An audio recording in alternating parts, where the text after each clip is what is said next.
Јас бев уверен, речи си уверен дека овие две точки ќе поминат без дискусија, но очигледно на хипокризијата и нема крај. Особено ако бев член на СДС, немаше да се појавам на говорница. Прво, немаше да доам на седница. Второ, ќе се скинев книжката и трето, ќе молев Господ да ме фати амнезија да заборавам дека сум бил член. Со овие измени ние конечно дојдовме до крајот на сагата за задолжување на општина Гергелија. И ова е последната коцка од мозаикот и ова ја прави целата слика целосна и јасна. А сликата е дека во задолжувањето има отворена соработка помеѓу СДС и ДПМН. Или тоа што народот го вика широка коалиција.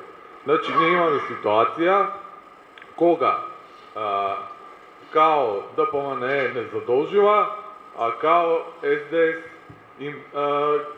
им брани. Таква ситуација имаме тука.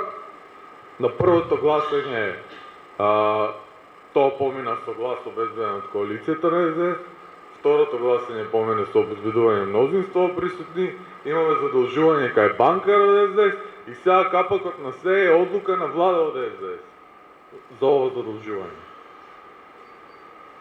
Ова беше процес воден од ДПМН на локално ниво, но возможен од СДС на локално и на централно ниво. Во меѓувреме се глуми доа насана, се држат говори, се пишуваат статуси на социјални мрежи, дури и билборд се стави во градот.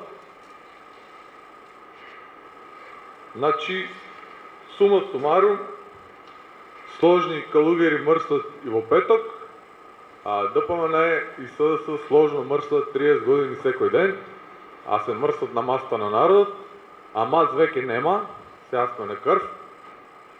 И тоа крвта не се пие на еднаш да му се скратат маките на народот, туку со бубак да се мачи до крај и затоа јас ќе гласам против ова.